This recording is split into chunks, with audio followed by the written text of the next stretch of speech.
ನೋಡಿ, ಇಂದಿನ ಕಾಲದಲ್ಲಿ ನಾವು ವಿಜ್ಞಾನ, ತಂತ್ರಜ್ಞಾನ, ಮಾನವ ಹಕ್ಕುಗಳು ಎಂಬುದನ್ನು ಎತ್ತಿ ಹಿಡಿಯುತ್ತಿದ್ದರೂ ಸಮಾಜದ ಕೆಲವೊಂದು ನಂಬಿಕೆಗಳು ಹಾಗೆ ಉಳಿದಿವೆ.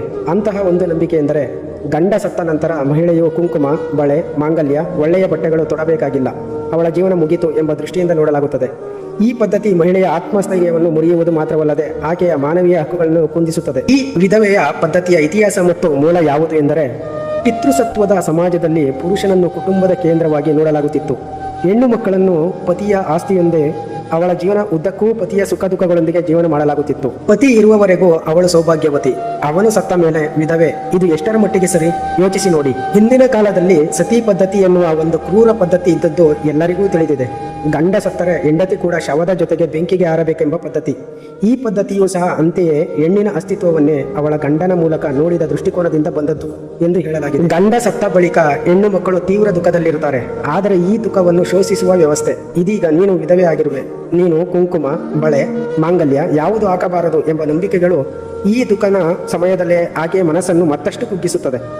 ಇನ್ನು ಮುಂದೆ ಆ ಹೆಣ್ಣನ್ನು ಯಾವುದೇ ಶುಭ ಕಾರ್ಯಗಳಿಗೆ ಕರೆಯುವುದಿಲ್ಲ. ಕೆಲವರು ಮಕ್ಕಳ ಮದುವೆ, ದೇವರ ಕೆಲಸ, ಮನೆಯ ಶುಭಾರಂಭ, ನಾಮಕರಣ, ಹೀಗೆ ಎಲ್ಲ ಕಡೆ ಅವಳು ವಿಧವೆ, ಅವಳು ಬರುವುದು ಬೇಡ ಎಂಬ ಪಟ್ಟ ಹಾಕಲಾಗುತ್ತದೆ. ಇದು ಕೇವಲ ಶುದ್ಧ ಸುಳ್ಳು. ವಿಧವೆಯು ಶಾಪಿತಳಲ್ಲ, ಅವಳು ಸಹ ಒಂದು ಜೀವ, ಮನಸ್ಸು, ಭಾವನೆಗಳಿರುವ ವ್ಯಕ್ತಿ ಆಗಿರುತ್ತಾಳೆ ಎಂದು ತಿಳಿಯಬೇಕು. ಪತಿ ಸತ್ತ ಕೂಡಲೇ ಅವಳನ್ನು ವಿಧವೆ ಎನ್ನುವುದು ಹೆಚ್ಚಾಗುತ್ತದೆ. ಇದರ ಪರಿಣಾಮವಾಗಿ ಮಹಿಳೆಯು ಖಿನ್ನತೆಗೆ ಒಳಗಾಗಬಹುದು, ಆತ್ಮಹತ್ಯೆಯ ಪ್ರಾಮುಖ್ಯತೆ ಕೂಡ ಹೆಚ್ಚಾಗಬಹುದು. ಸಾಮಾಜಿಕ ಮೌಲ್ಯಗಳಿಂದ ಹೊರಬರಬೇಕಾದ ಸಮಯದಲ್ಲಿ ನಾವು ಅವಳನ್ನು ಮತ್ತಷ್ಟು ಬಿಗಿಯಾಗಿಸಿ ಕಟ್ಟಿ ಹಾಕುತ್ತಿದ್ದೇವೆ. ಕುಂಕುಮ, ಬಳೆ, ಮಾಂಗಲ್ಯ, ಅಲಂಕಾರಗಳು ಇವೆಲ್ಲ ಹೊರಾಂಗದ ಚಿಹ್ನೆಗಳು ಮಾತ್ರವಲ್ಲದೆ ಅವು ಮನಸ್ಸಿಗೆ ಶಕ್ತಿ ನೀಡುವ ವಿಷಯಗಳು. ಅವುಗಳನ್ನು ತೆಗೆದರೆ ಅವಳೊಳಗಿನ ಬದುಕುವ ಉತ್ಸಾಹವು ಕಡಿಮೆಯಾಗುತ್ತದೆ. ಶಾಸ್ತ್ರಗಳು, ವೇದಗಳು, ಉಪನಿಷತ್ತುಗಳಲ್ಲಿ ವಿಧವೆಯ ಬಳೆ ತೆಗೆಯಬೇಕು, ಕುಂಕುಮ ಇಡಬಾರದು ಎಂದು ಎಲ್ಲೂ ಹೇಳಿಲ್ಲ. ಇದು ಕೇವಲ ಕೆಲವು ಕಡೆ ಮತ್ತು ಕಾಲಕ್ರಮೇಣ ರೂಪುಗೊಂಡ ಐತಿಹಾಸಿಕ ಆಚರಣೆಗಳಾಗಿವೆ. ಇತ್ತೀಚಿನ ದಿನಗಳಲ್ಲಿ ವಿಧವೆಯರು ಪುನರ್ವಿವಾಹ ಮಾಡಿಕೊಂಡು ಸಂತೋಷದ ಜೀವನ ನಡೆಸುತ್ತಿದ್ದಾರೆ. ಇದನ್ನು ಕೆಲವರು ಜನರು ಒಪ್ಪಿಕೊಳ್ಳದಿದ್ದರೂ ಇದು ಸಂಪೂರ್ಣವಾಗಿ ಹಕ್ಕುಪೂರ್ಣ ವಿಷಯವಾಗಿದೆ. ಇಂದಿನ ವಿಧವೆಯರು ಪತಿಯನ್ನಿಲ್ಲದವನಂತೆ ತನ್ನ ಬದುಕನ್ನು ಕಟ್ಟಿಕೊಳ್ಳುತ್ತಿದ್ದಾರೆ. ಆಕೆಯ ಶಕ್ತಿಯನ್ನು ನಿರಾಕರಿಸುವ ಬದಲು ಬೆಂಬಲ ನೀಡುವುದು ನಮ್ಮ ಹೊಣೆಯಾಗಿದೆ. ಈ ವಿಧವೆ ಅನ್ನೋ ಪಟ್ಟ ತೆಗೆಯಬೇಕಾದರೆ ನಾವು ಏನು ಮಾಡಬೇಕು? ಪತಿ ಸತ್ತ ನಂತರ ಕುಂಕುಮ, ಬಳೆ, ಮಾಂಗಲ್ಯ ಏಕೆ ತೆಗೆಯಬೇಕು? ಇದು ಯಾರ ಆದೇಶವಾಗಿದೆ?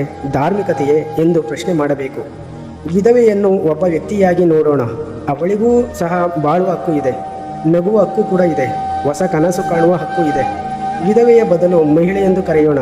ಮಕ್ಕಳಿಗೆ ಶಿಕ್ಷಣದ ಮೂಲಕ ಹಳೆಯ ಸುಳ್ಳುಗಳನ್ನು ಪರಿಹರಿಸೋಣ. ಕೊನೆಯದಾಗಿ, ಪತಿ ಸತ್ತರೆ ಕುಂಕುಮ, ಬಳೆ, ಮಾಂಗಲ್ಯ ಎಲ್ಲವನ್ನೂ ತೆಗೆದು ಒಬ್ಬ ನಿರ್ಗತಿಗಳಂತೆ ಬದುಕಬೇಕೆಂಬ ನಂಬಿಕೆ ಪಿತೃಸತ್ವದ ಕಪ್ಪುಚುಕ್ಕೆಯಾಗಿದೆ. ಇದು ಶುದ್ಧ ಸುಳ್ಳು. ಇಂದು ಮಹಿಳೆಯು ತನ್ನ ಬದುಕನ್ನು ಕಟ್ಟಿಕೊಳ್ಳುವ ಶಕ್ತಿ ಹೊಂದಿದ್ದಾಳೆ. ಅವಳ ಶೃಂಗಾರ ಅವಳ ಗೌರವವಾಗಿದೆ, ದುಃಖವಲ್ಲ. ಅವಳಿಗೂ ಸಹ ಜೀವಿಸುವ ಹಕ್ಕು ಇದೆ. ನಾವು ಅವಳ ಬದುಕಿಗೆ ಬೆಂಬಲ ನೀಡಬೇಕು, ನಿರಾಕರಿಸಬಾರದು. ಈ ವಿಡಿಯೋದ ಮಾಹಿತಿಯು ಇಷ್ಟವಾಗಿದ್ದರೆ ಲೈಕ್ ಮಾಡಿ, ಶೇರ್ ಮಾಡಿ, ಸಬ್ಸ್ಕ್ರೈಬ್ ಮಾಡಿ. ಮುಂದಿನ ಚಾಪ್ಟರ್ನಲ್ಲಿ ಚರ್ಚಿಸೋಣ. ಧನ್ಯವಾದಗಳು.